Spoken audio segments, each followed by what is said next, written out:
자, 오늘 2026년 지방선거를 앞두고 김용민 브리핑 새 특집으로 지방선거 대전망을 하는 시간입니다.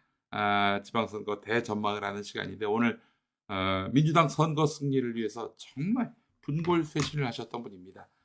여러분 2018년 지방선거 기억하실 겁니다. 그때 제주도에서 당선된 원희룡, 당시에 자유한국당 간판으로는 도저히 승리할 수 없을 것 같아가지고 무소속으로 나가서 당선된 거 아닙니까? 자유한국당 간판으로 당선된 곳은 대구 경북밖에 없었어요. 광역단체장의 경우.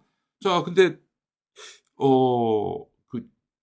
당시 민주당이 나머지를 싹쓸이를 했던 거죠. 당시 진도 지휘했던 당대표가 추미애 대표였습니다. 추미애 대표실의 부실장이었고요. 그래서 선거 전반을 기획관리를 했던 분이십니다. 그래서 누구보다도 선거에 있어서는 도사다라고 말할 수 있는 분이고, 박진영 민주연구원 부원장이 이분하고 인터뷰하면 정통하다라고 제가 추천을 받아가지고 오늘 연결하게 됐는데요.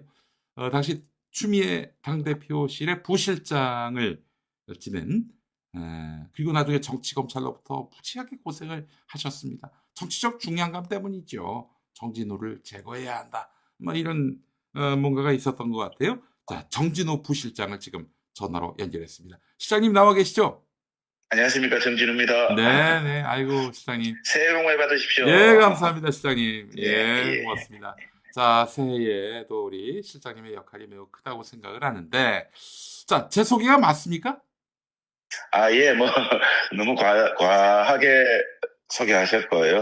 저는 부산에서 총선에 3번 나가서 떨어지고, 네. 그 다음에 이제 또 여의도에서 이제 조금 전에 말씀하셨던 그런 정치적인 역할들, 제가 할 수 있는 것을 했고, 조금 전에 말씀하신 검찰은 청와대 하명 수사건인데, 네네네. 얼마 전에 그때 울산시장님이셨던 송철호 시장님이나 황운하 국회의원, 네. 이런 분들이 다 무죄 받았죠. 그렇죠. 예. 저는 그때 어쨌든 다행히 예. 피고인으로 전환되지 못하고 참고인으로 수사 단계에서 이제 끝나셨구나. 참고인으로 대응을 잘 했다가 그래도 소위 서울중앙지검 공공수사 이후에 한 3번 정도 갔었던 그런 기억이 납니다. 고생 많이 하셨네요, 그때. 얘네들이 쉽게 보내주진 않았을 거예요, 틀림없이. 그렇습니다. 네. 12시간씩 조사하고 이런 게 12시간씩, 13시간씩 조사하는 거구나. 했던 말 자꾸 되돌려서 물어보고. 그렇죠. 혹시나 제가 말에 실수를 할까봐, 아니면 진술의 일관성이 없을까봐, 그랬던 기억이 납니다. 아이고, 네. 고생하셨습니다. 어쨌든, 기소되진 않으셨지만은 그 사건 자체가 기소된 분들도 다 무죄로 끝났고, 정치 검찰의 민낯이 드러난 그런 사건이었습니다. 네. 그렇습니다. 자, 시장님, 일단은 오늘 지방선거 얘기를 이제 해야 될 텐데, 앞서서 이제 서울시장 이야기를 김봉신 대표와 구체적으로 나눠봤습니다만, 부산이 아주 기묘해요.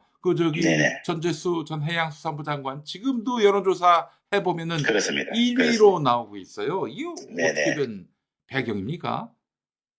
어쨌든 이재명 대통령께서 지난번 대통령 선거 과정에서 선제적으로 부산 시민들이 가장 바라는 정책, 그러니까 부산 시민들이 서울에 이어서 이제 부산이 대한민국 제2의 도시였는데 지금은 소위 부산대학교, 동아대학교 같은 부산의 명문대학, 전통적인 대학들도 수도권 인서울에 있는 대학들에 밀린다. 이런 말들이 있지 않습니까? 그만큼 자괴감을 많이 갖고 있습니다, 부산 사람들이. 그런데 거기에 대해서 역대 어떤 정치 지도자, 대권 후보들도 내세우지 못했던 해양수산부 부산 이전, 부산 시민들의 해양수도 부산, 해양특별시 부산, 부산 해양특별시 특별법, 이런 이야기를 한 20년, 30년 전부터 했었거든요. 그렇군요. 그런데 드디어 주로 그거는 이제 국민의힘에서 많이 했던 이야기들인데, 그게 특정 지역의 이기주의, 이런 공평성의 문제도 있어서 우리 민주당에는 쉽게 받지 못했던 부분이었는데, 어쨌든, 그것을 똑같이 받은 것은 아니겠습니다만은, 그것의 알맹이라고 볼 수 있는 해양수산부 부산 이전, 이 부분을 이재명 대통령 후보께서 선제적으로 던지시면서 그 흐름 속에 또 우리가 사랑하는 전재수 장관을 기용하고 또 전재수 장관의 활약이 부산 시민들에게 높이 어필되어 있고 네. 아직도 뭐 통일교 특검에 대해서 통일교 관련해서 그 어려움을 겪고 있습니다만은 네. 부산 시민들이 그 어려운 과정에서도 전재수 의원을 3번이나 국회의원에 뽑아주셨던 그 믿음이 네. 여전히 굳건하다. 네. 이런 말씀, 그런 게 이유가 아닌가 이런 생각이 듭니다. 그래요. 사실 노인과 네. 바다라는 그렇습니다. 별명이 있었잖아요. 부산이 이제 노인과 바다만 남았다, 뭐 그런 얘기가. 노인과 바다 또는 노인과 아파트만 남았다 이런 말들이 있습니다. 그런 부산의 새로운 활력을 일으킬 수 있는 동력은 민주당이고 현재로서는 네. 전재수 전 장관이 가장 네. 긍정적으로 평가를 받고 있는 상황이다. 이 말씀이에요. 그렇습니다. 예. 그렇습니다. 자, 근데 어떻게 우리 시장님 보시기에 내년 부산 탈환할 수 있습니까? 그런데 어제 그 신년 여론조사도 보면 네. 뭐 39대 30 정도로 어디 나왔던데 39는 누굽니까? 전재수 39, 박형준 부산시장이 30 이런 정도로 나왔던데 네. 9% 10% 정도 차이인데 네. 9% 10% 부산에는 역대 어떤 선거에서도 10% 정도 이기고 있는 여론조사를 가지고는 정작 개표를 해보면 1% 박빙 선거가 됩니다. 1%. 그렇게 넉넉하게 앞서가야만 민주당이 승리를 예상할 수 있다. 10%는 안심 못하고 15% 돼야 우리가 2, 3% 이길 수 있습니다. 그래서 조금 더 남았다 이런 말씀을 드립니다. 조금 더 남았다. 많이 분위기는 좋아졌다 이런 말씀이에요. 그렇습니다. 알겠습니다. 이렇게 된 이유는 이제 우리 박형준 시장이 정치를 엉망으로 해서 이렇게 자충수가 된 양상도 있는 것 같고요. 일단 또 이재명 대통령이 해양수산부를 아예 대놓고 정말 말만이 아니라 실천으로서 이전시켜서 부산에 대한 어떤 특별한 애정을 또 드러낸 점, 이 점이 또 부산 시민에게 호평을 받았고, 그렇습니다. 자, 그렇다면 플러스 알파가 또 있어야 할 것 같습니다. 뭐라고 보십니까? 이제는 당의 역할이 필요하다. 이런 민주당의 역할. 대통령께서 이제 해양수산부 부산 이전을 공약도 했고, 그리고 되시고 나서도 뭐 언제 땅 사서 언제 건물 지어서 언제 내려갈 거냐. 그러지 말고 그냥 건물 빌려서라도 5년만 안에 어쨌든 내려가라. 이래가지고 그 임시청사를 지금 지난 12월 23일 부산에서 개청식을 한 것이거든요. 무슨 말이에요. 그리고 또 사실은 전재수 장관이 해수부 장관 사임을 하셔가지고 해수부 수장이 공백된 상태에서 부산 청사 임시청사 개청식에 대통령께서 직접 오셔서 다시 흔들리지 않는 어떤 모습을 보여주셨지 않습니까? 그렇다면 이제 대통령께서는 할 만큼 하셨고 앞으로도 또 충분히 해주실 것인데 몇 프로 2% 부족한 부분은 이제 당에서 해야 된다. 그렇죠. 이제 내년 지방선거의 분수령이 서울시장과 부산시장이라면 서울시장은 나름대로 우리 당의 탄탄한 그 역량들을 충분히 활용할 수 있을 것이고 그렇다면 부산은 상대적으로 서울보다는 어쨌든 이 진지나 군사나 어쨌든 병참의 그 힘이 딸릴 거다. 이렇다면은 당이 정말로 이제 공격적으로 집중적으로 부산, 울산, 경남의 지방선거를 고민하는 이런 어떤 TF도 만들고 또 직접 또 지도부들이 진두지휘하고 이런 식으로 성의를 보여야만 가능하다. 그래서 당의 역할이 주문된다 이런 말씀드립니다. 그 이재명 대통령 리더십을 보면은 이제 보수의 아젠다도 가져오신단 말이에요. 그렇습니다. 그래서 그렇습니다. 이제 말하자면은 보수 유권자까지 이 내 편으로 만드는 그런 아주 신기를 지금 보여주고 있는데 그 사실은 그런 측면에서 보자면은 해양수산부 이전도 이 대통령 때에 이제 이게 실현이 된 것이고요. 자, 이런 가운데 이해훈 전 의원이 영입이 됐습니다. 지금 서울에서 가장 큰 관심은요.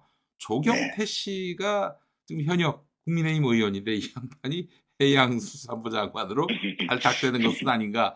뭐 그렇게 뭐 또 호사가처럼 이렇게 전망하시는 분들이 있는데 현지 분위기는 어떻습니까? 이렇게만 된다면은 그 지방선거 전략에 있어서 민주당이 부산에서 승기를 잡는데 도움이 될까요? 도움이 될 거라고 보는 시각도 많습니다. 도움이 될 거라는 시각과 이혜원 의원 장관 지명자와는 조금 다르게 또 논란에 휩싸일 수도 있다. 네. 이런 우려가 교차하고 있는 실정이고 네네네. 사실은 이혜원 의원은 어쨌든 그 원사이드하게 국민의힘 쪽에 박근혜 시절에 데뷔를 해서 그쪽에서 정치를 하신 분이지 않겠습니까? 네네네. 근데 상대적으로 조경태 의원은 민주당에서 하시다가 또 국민의힘으로 가서 또 3선, 민주당에서 3선, 국민의힘에 3선, 6선 의원 하고 계신 분이죠. 예. 그래서 이제 부산 민주당권 또는 이런 데서는 또 구원이 많고, 그러면서 또 조경태 의원도 그 이혜원 의원의 개인적 막말을 넘어서서 정치적 막말에 대해서도 상당히 많이 했던 기억도 있고, 그럼에도 불구하고 또 부산 시민들 입장에서는 조경태 의원이 아주 성실하시고 이래서 또 꾸준히 지지해온 측면도 있고 이래서 그것은 어쨌든 이재명 대통령께서 심사숙고하고 계실 것 같고 조경태 의원이 온다면 어쨌든 긍정적인 부분은 최대한 우리가 확장시키고 또 부정적인 부분은 우리가 또 특히 우리 민주당 지지자들 입장에서 상당히 서운한 부분 많을 텐데 더 큰 대선적인 차원에서 또 만약에 그런 결정이 난다면 우리가 또 한번 가슴을 쓸어내리면서 또 더 큰 대의를 위해서 앞으로 나가야 되지 않겠는가. 지금 이 대통령이 조경태를 선택하느냐 마느냐 이 차원을 넘어서서 지금 또 저희 유승민, 홍준표의 영입설도 나오고 있고요. 이 대통령의 이 정계 개편, 이게 정계 개편 아닙니까? 이 정도쯤 되면은 이 우리 정계의 어떤 기반 자체를 바꾸려고 하는 움직임 같은 경우는 우리 정치를 오랫동안 경험하신 우리 정지도 실장님 보시기에는 어떤 평가가 가능하시겠어요? 이게 지금 보니까 지방선거 앞두고 한국 정치에 기틀을 바꿔보겠다는 의지가 읽히거든요. 물리적으로는 6월 달까지 지방 정계 개편이 당장에 일어날 것이냐라는 것은 상당히 큰 변화이기 때문에 쉽게 예단하기는 없습니다만은 우리 대통령께서 임기 이제 6개월 지나셨지만 남은 4년 6개월 임기 동안에 그 한국 정치 지형을 바꾸는 큰 틀의 정계 개편. 이제 몇 명이 탈당을 한다든지 신당을 만든다든지 이런 것들 떠나서 그 개헌을 한다든지, 그다음에 중대 선거구제 이런 것으로 국회의원 선거구제를 바꾼다든지 하는 이런 큰 틀의 정계 개편, 큰 틀의 구조적 개편 속에서 이 정당 간에 정치인들 간에 이합 집산까지도 수반되는 이런 것을 보고 이런 것들이 같이 한 세트로 되어 있는 것이기 때문에 개헌이나 선거구제 문제가 연동되지 않고서는 쉽사리 정계 개편이 일어나기가 어렵고 또 성공하기도 어렵기 때문에 그 단초를 지금 만들고 계신 것 아닌가. 지금 그러니까 이 단기적인 어떤 승부를 보는 것보다는 중기적, 장기적으로 큰 그림 속에서 지금부터 이 자락을 깔고 있는 것 아닌가. 우리가 보수와 그 진보 또는 수구 세력과 개혁 세력이 서로 끝을 보는 승부 이런 것을 통해서 국민들이 다소 힘들어하시는 이런 정치를 그만하고 우리가 서로 상생하고 협력하는 이런 정치를 하자. 그러려면 그 근본적인 원인은 개헌이나 선거구제 개편이다. 그런데 그것을 하기 위해서 국민들 공감대를 얻기 위해서는 지금은 여야를 초월해서 우리가 좋은 인재도 방평 인사를 하고 또 두루두루 또 협치를 하고 이런 부분. 그러나 원칙은 분명히 내란 세력과는 타협할 수 없다라는 원칙을 분명히 갖고 이런 차원에서 크게 가고 계신 것 아닌가. 저는 그렇게 보고 있습니다. 정리를 잘 해주셨습니다. 굉장히. 우리가 생각하는 정계 개편은 의원들 빼오고 이합 집산시키고 이런 것들 그 차원이 아니라 한국 정치의 근본적인 체질 개선, 상대방을 죽여야 내가 산다라는 이 구도 자체를 깨려는, 그래서 그전에는 국민의 신임을 얻는 이런 과정을 지금 이재명 대통령이 차근차근 차곡차곡 걸어가고 있다, 이렇게 보고 계시는 거예요. 그렇습니다. 스텝 바이 스텝 가고 있다, 이렇게 보고 있습니다. 알겠습니다. 그렇다면 그런 정계 개편은 성공할 수밖에 없겠네요. 그렇습니다. 당장 지방선거 앞두고 이 사람 저 사람 빼오는 차원의 정계 개편이 아니다, 이 말씀을 지금 그렇습니다. 자, 우리 실장님도 보시기에 내일 당장 지방선거가 있다면은 민주당이 이제 크게 이길 수 있다라고 보시나요? 2018년 지방선거 때 그 대승을 일구는데 큰 역할을 하셨는데 어떻게 2018년과 2026년의 지방선거의 차이점과 공통점을 한번 좀 따져서 말씀해 주신다면 어떨까요? 그 2018년 선거와 2026년에 공통된 선거는 어쨌든 수구 세력들이 네. 그 맥을 못 추는 선거가 될 거라는 것에 대해서는 저는 확신을 합니다. 네. 그래서 결국에는 내년 선거도 올해 선거도 내란 세력 심판론, 네. 내란 세력 청산론, 네. 이 프레임이 저는 강하게 작동할 것이다 라고 봅니다. 네. 그 과정에서 물론 우리가 그런 여러 가지 그 변수들을 잘 관리해야 될 것으로 봅니다. 그러나 2018년 같은 경우는 그 트럼프 김정은 회담과 같이 그렇지. 예. 그 메가 이벤트가 있었어요. 메가 이벤트. 외생 변수였지 않겠습니까? 바깥에서 일어난 변수 아니었겠습니까? 맞습니다. 그런 데 반해서 우리 이번 2026년은 내발적인 변수들이 폭발하는 과정이기 때문에 그때보다는 조금 더 우리가 힘을 더 써야 된다. 왜냐하면 그때 한번 치고 나니까 자기들이 거의 지옥을 갔다 왔던 사람들이라서 그렇지. 이번에는 다시는 그런 지옥의 나락으로 떨어지지 않기 위해서 그 저쪽에서 동원할 수 있는 자원들을 총동원할 것으로 봅니다. 맞아요. 그래서 그렇습니다. 심지어는 김장환 뭐 아니면은 뭐 조선일보 아니면은 어떤 마약을 만약에 밀수한다면 마약을 밀수하는 세력들, 부동산을 투기하는 세력들, 이 모든 사람들이, 그리고 북한에 빌어 뿌리는 사람들, 그렇지. 이 모든 사람들이 총동원돼가지고, 이번에 밀리면 우리는 정말, 보트피플 된다. 이런, 그, 각오로 달려들 것이기 때문에. 여기가 무슨 공산주의 국가입니까? 보트피플. 예, 저희들은 그렇게 선전하면서 그럴 것이기 때문에 정말로 벼랑 끝에 몰린 쥐처럼 달려들 것이라고 보고 거기에 맞서서 우리도 정말로 신발끈을 단단히 묶어야 한다 이런 생각을 갖습니다. 알겠습니다. 중요한 말씀해 주셨어요. 이게 지금 이 단계에서 안심하고 낙관할 일이 전혀 아니다 이 말씀을 지금 해주셨어요. 자, 그렇다면은, 그, 지금 국민의힘 상황은, 근데 말이죠. 우리가 정말, 정권을 내주고 또 이렇게 그 이전에, 탄핵을 당했는데, 심기일전하자. 다시 우리가 중도의 마음을 얻기 위해 애를 써보자. 이게 그런 분위기가 전혀 감지 안 되고, 윤 어게인에 지금 엉겨 붙어 있는 양상입니다. 그래서 이 수도권 출마를 지금 준비하는 오세훈 같은 사람이나 이런 사람들은 이러면 안 된다라고 나오곤 있는데 힘에 붙여 보이고요. 자, 지금 국민의힘 상황은 어떻게 보고 계십니까? 지금 그들이 선거에서 이겨야 한다, 지면 안 된다 이런 갈급하면 알겠어요. 근데 과연 중도 보수의 그 마음을 얻고자 하는지 전략적 선택을 할 수 있는 지금 상황인지 보신다면 어떻게 판단하시겠습니까? 전략적 선택을 못하죠. 못해요. 저는 못한다고 봅니다. 그리고 이, 소위 조갑재 씨 같은 분들을 위시로 해서, 소위, 충정을 갖고 보수 세력들에게 조언하는, 보수 너희도 이렇게 가서는 안 된다. 조선일보도 그렇습니다. 조선일보도.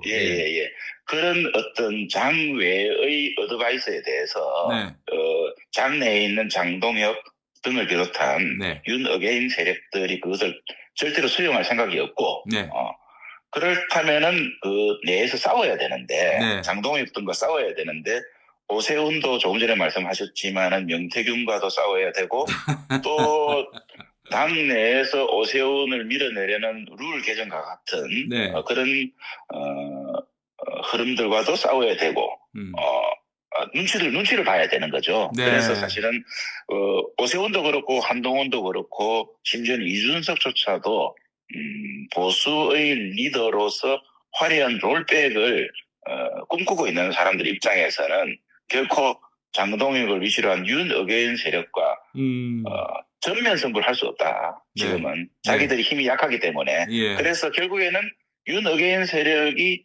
주도하는데 그냥 얹혀서 지방선거를 할 수밖에 없고 밤에는 윤 어게인, 낮에는 중도 보수를 확장, 이런 재련, 이런 이야기를 한 입으로 두말할 수밖에 없기 때문에 우리 국민들이 바보가 아닌 이상 거기에 넘어가지 않는다. 저는 그렇게 확신하고 있습니다. 그들은 이제 지방선거까지 수습이 잘 안 될 것이다 이렇게 보시는 거죠? 그렇습니다. 네. 뭐 겉으로는 조금 모양새는 갖춰오겠으나 예. 그런 모양새, 약간 화장한 얼굴에 우리 국민들이 속지 않을 것이다. 저는 그렇게 믿고 진정성 있습니다. 없는 내란 사과를 그렇습니다. 고민할 수 예, 있어요. 예. 그들은 예, 뭐 그렇습니다. 진짜 잘못했다고 예, 다시는 안 예. 그러겠다고 이러는 게 아니에요 지금. 네. 진짜 잘못했으면 안 나와야죠. 그 그럼요. 사람들이. 아예 그냥 그렇습니다. 뭐 단간판 갈아치우고 그렇습니다. 예. 그 비윤 아니 예. 반윤을 전면에 내세워야 되는데 전혀 그렇지 않기 그렇습니다. 때문에 그렇습니다. 예. 그건 불가능한 일이다 이렇게 보시는 거고요. 예. 자, 근데 이제 아까 서울시장 얘기했는데 시장님 지금 네. 부산에 계시죠? 네네네. 부산에 계시는 입장이지만 서울 선거 어떻게 네네. 보세요? 서울 선거, 서울시장 선거. 아이고, 부산시장 선거보다도 부산 사람들이 서울시장 뉴스를 더 많이 보기 때문에. 아 그래요? 아니, 대한민국 언론이 다 그런 것 아니겠습니까? 예. 그래서 저도 말씀을 드리면은, 우리, 정원호 구청장이 왜 뜨느냐라는 이야기를 하기 전에, 네. 왜 정원호 구청장과 경쟁하는 수준으로 우리 그 민주당 리더가 형성되고 있는가라고 했을 바로 때, 정원호 총장입니다. 예. 이분이. 예.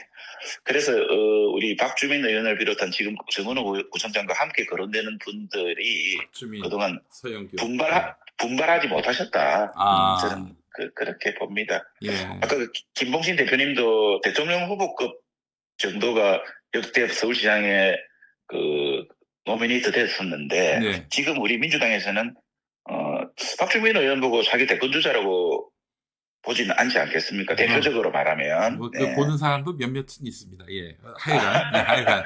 어쨌든 박주민 의원 한번 말씀드리면 박주민 의원은 정말 우리가 사랑하고 또 우리가 앞으로 우리 민주당을 10년, 20년 뭐 대권 후보가 되든 당 대표가 되든 이런 어떤 직책을 가는 것을 넘어서서 우리 진영에서 우리를 앞으로 이끌고 가야 될 큰 인물이신데 네네. 그런데도 불구하고 사실 박주민 하면은 2016년에 국회의원 들어오셔가지고 그동안 국민들이 안타까워했던 세월호 문제를 시원하게 풀어내고 열심히 해주실 때 네. 그때 세월호 박주민에서 벗어나지 못하고 있다. 지금 아직도 네. 2026년이 되었는데도 그래서 정치가 국회 상임위에서 공무원들 상대로 질의 열심히 하고 국정감사 열심히 하고 이것도 정치지만은 네. 그거는 그냥 정치라고는 의정활동? 뭐 이런 정도지. 실제 정치는 나라를 망하게 하라 이러는 세력과 나라를 흥하게 하는 세력 간의 근본의 일척의 싸움인데 네. 거기에 최전선의 장수로 나서주시는 것. 예. 그런 장수들이 나중에 이재명 대통령이든 과거에 노무현 대통령이든 그 이전에 김대중 대통령이든 역사와 함께 해왔던 이런 역사의 최선두에 서하셨던 이런 분들이 그 나라를 이끌어 가셨는데 네. 우리 지금 박주민 의원을 비롯해서 그러한 많은 참 우리가 좋아하고 인정하지만 그런 정치인들이 그런 과거에 노무현이든 우리 이재명 대통령이든 뭐 더 앞서 김대중 대통령과 같은 그런 크게 한국 사회의 모순을 위해서 정면으로 도전하고 정면으로 승부하는 그런 모습들을 많이 보여주지 못했기에 뭐 그냥 멀리서 국민들이 보시기에는 박주민이나 정원호나 다 비슷하게 보이는 것 아닌가 뭐 저는 그런 생각을 갖습니다. 그러니까 한마디로 저는 이런 평가를 한다면은 또 어떻게 보실지 모르겠는데 서울대 한계라고 봅니다. 그렇습니다. 맞습니다. 예, 올인을 못해 올인을. 예, 그렇습니다. 서울대 정치인들의 한계인데 이거 좀 극복을 좀 해주길 바라는 마음 아직 갖고 있습니다. 뭐 박주민 의원에게는 좀 구만이 같은 미래가 있으니까요. 예, 그렇습니다. 네. 예, 자 그 정원호 청장 같은 경우에는 대단한 어떤 행정적 효능감 때문에 성동 구민에게서도 90% 넘는 지지를 받고 있는 걸로 파악되고 있는데 또 이런 것도 있더라고요. 이런 분석하시는 분들이 있는데 민주당 정치인이라는 이미지가 강하면 서울시장 선거에서 좀 덕을 못 본다. 예컨대 이제 박원순 시장 같은 분이나 그 이전에 고건 전 총리, 조순 전 시장 같은 경우도 민주당의 정체성이 뚜렷한 정치인이라고 보기는 좀 어렵잖아요. 그렇습니다. 예, 그래서 그런 의미에서 보자면은 민주당과 뭐 차별화할 필요는 없겠지만 뭔가 좀 민주당의 색채, 그러니까 어떤 기성 정치인의 어떤 색채가 좀 옅은 그런 인물이 선호되는 그런 흐름도 간과할 수는 없다. 이렇게 볼 수 있을 것 같고요. 그렇습니다. 네, 네. 서울 유권자 5분의 1이 이제 강남 4구에 사는데 여기서 이제 민주당이 참패를 하면은 이건 뭐 무슨 나머지 구에서 다 이겨도 사실은 상당히 어려운 싸움이 된단 말이죠. 강남에서 민주당이 표를 얻을 수 있는 길은 뭐가 있을까? 아마 당시에도 고민이 많으셨을 것 같아요. 그 2018년 그렇습니다. 지방선거 때. 예, 시장님 예, 어떻게 예. 보시겠습니까? 뉴욕의 맘다니 시장 네. 어젠가 취임을 했던데 그렇죠. 어쨌든 그 발상의 전환 네. 그리고 파격적인 접근 파격적인 접근이라는 것이 결코 과격한 접근은 아니지 않겠습니까? 네네. 그래서 어쨌든 그런 접근을 해야 되고 강남의 도곡동 타워팰리스 있는 도곡동에서 지난 대통령 선거 때 도곡 이동에 지난 대선 득표율을 보니까 이재명 대통령 후보가 12%가 나왔고 김문수가 80 몇 프로 나왔고 뭐 그렇더라고요. 내란 직후 대선인데 네. 하야 이거 완전히 그래서 그분들에게 어떤 유화 제스처를 한다고 정책적 유화 제스처 이런 걸 한다고 해서 그분들이 돌아올 것이라고 생각하지 않고요. 네, 부동산 부자를 위한 어떤 특혜 정책 이런 거 풀어봐야 그분들이 반응도 안 하고 나머지 지역구에서는 또 나머지 지역구에서 손해를 본다. 표 떨어지죠. 예, 표 떨어진다. 예. 그래서 저는 강남을 부자들의 강남이 아니라 우리 대한민국 국민들의 강남으로 돌려줘야 된다. 네. 그렇게 하기 위해서는 우리 젊은 세대 청년들이 다 먼 미래에 자기들은 언젠가는 강남에 들어가서 살고 싶다라는 꿈을 갖고 있는데 그 먼 미래가 아니라 지금 당장이라도 강남 가서 살 수 있도록 이 강남의 역세권 유휴부지 이런데 그 많은 국가 소유부지, 이런 공공부지 등의 공공임대주택, 청년주택 이런 것을 파격적으로 특히 역세권 주변으로 파격적으로 공급해서 강남의 100억대 부자들과 100억짜리 아파트 사는 부자들과 설사 충돌을 하더라도 이런 것들을 우리가 명분 가지고 밀고 가야 되고 그런 차원에서 보면 아직도 강남의 정부 부처의 공공기관 건물들이 많이 있습니다. 네. 지금 서초에도 옛날에 보면은 뭐 기획예산처 있었던 건물들도 있고 뭐 이런 여러 가지 강남 3구, 4구에 있는 정부 부처 행정기관들의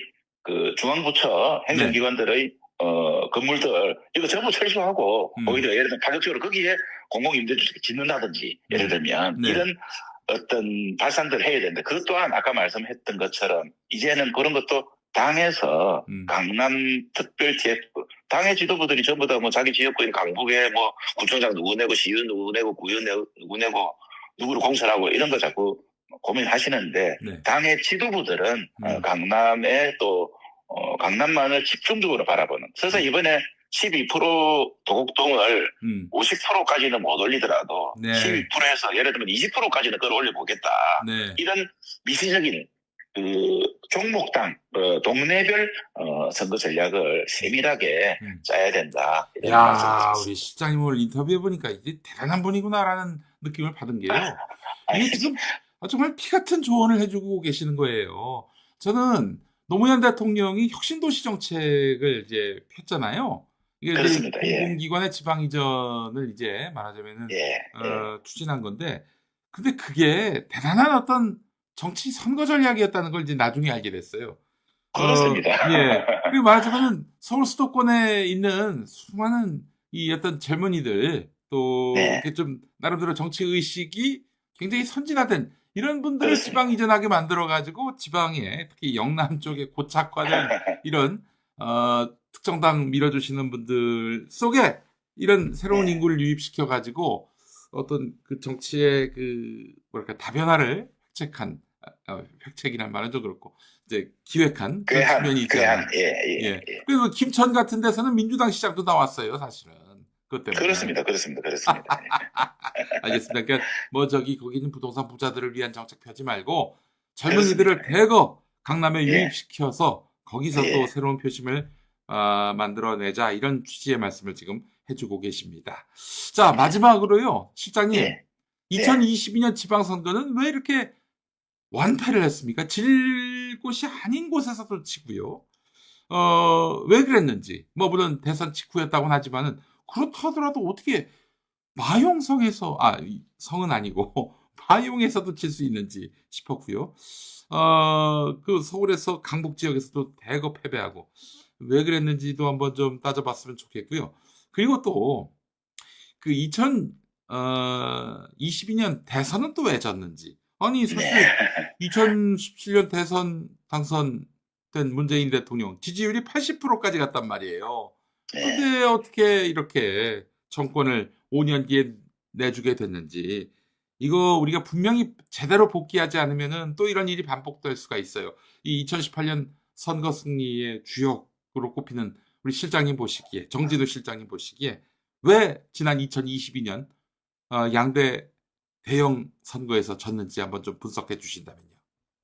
아유, 저도 그때 책임이 있는 사람으로서. 2022년에 책임이 있으십니까? 자, 좋습니다. 아니, 그러면. 어쨌든 2017년과 2022년 사이에서 어쨌든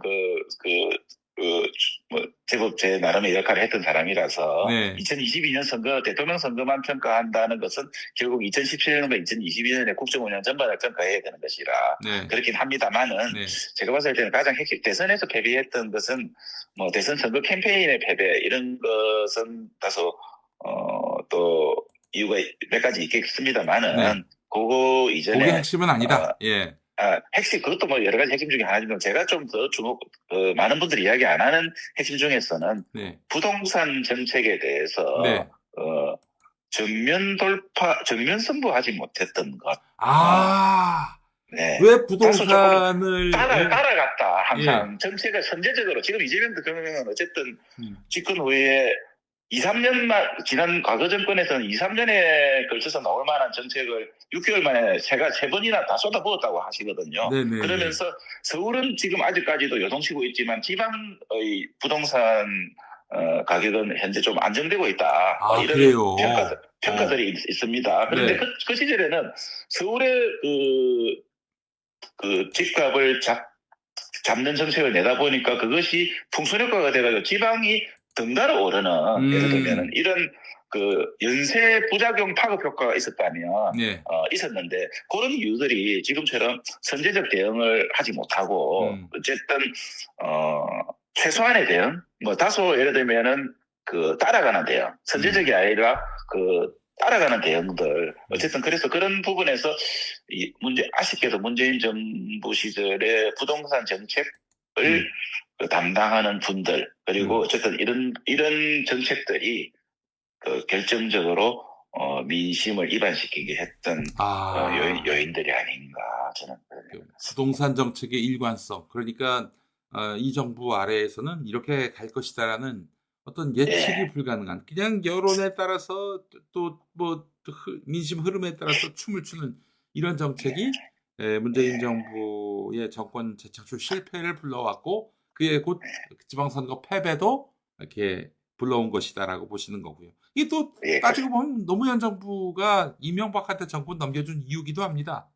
그렇습니다. 예, 그래서 우리 한국 사회에서 선거를 가르는 최대의 큰 승부처는 부동산 전선이다. 저는 그렇게 보고 있고, 그래서 이재명 대통령께서도 지금 심혈을 기울여서 부동산 부분, 집값 부분에 대해서 각고의 노력을 하고 계시고, 현재까지는 그래도 무난하게 가고 계신다. 다소 뭐 시장에서는 많은 악평들이 있습니다만은 그것은 현실을 감안하지 않는 원칙적 혹평들일 뿐이고, 그러나 현실 수용 가능한 차원에서 최대한 심의를 기울이고 계시기 때문에 이번 정권의 부동산 정책이 계속해서 어려운 고비를 잘 넘어가기를 바라고 그것이 잘 이루어져야만이 지방선거 승리, 총선 승리, 차기 정권 재창출까지도 가는데 필수적인 요소다. 저는 그렇게 보고 있습니다. 알겠습니다. 실장님 너무 정리가 훌륭하십니다. 예. 그러니까 어떻게 보면 계속 부산에 계시는 거예요? 어떻게 서울에 오셔서 이런 중요한 말씀들 좀 많이 하셨으면 좋겠는데.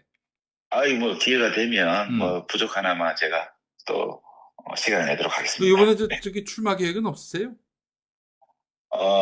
지금 주변에서 이제 뭐 권유도 많이 있고 한데 지금 전재수 시장님 부분이 어쨌든 이 통일교 관련된 수사의 결론, 국수본이든 특검이든 이런 부분에서 어떻게 결론이 나느냐에 따라서 전재수 우리들의 믿음은 굳건한데도 불구하고 대중적으로 다시 믿음이 재확인되느냐 마느냐가 제일 큰 차원에서 이게 이 정리가 되어야 밑에 기초단체장들이나 지방의원들의 출마도 또 연달아 연동되어서 이루어질 수 있는 것이라서 일단은 전재수 생환을 간절히 바라고 있습니다. 알겠습니다. 예. 그 중요하죠. 그 시장 선거만이 아니라 밑에 구청장, 그렇습니다. 뭐 시의원, 고의원 다 연관돼 있고 아마 부산뿐만 아니라 인근에 울산, 경남에도 여파가 있을 겁니다. 아마. 그렇습니다. 전재수의 운명으로. 그렇습니다. 알겠습니다. 자, 시장님 다음에 한번 서울의 스튜디오에서 한번 모셔서 좀 더 긴 이야기를 나눠봤으면 좋겠습니다. 오늘 귀한 시간 내주셔서 감사합니다. 감사합니다. 네, 고맙습니다. 자.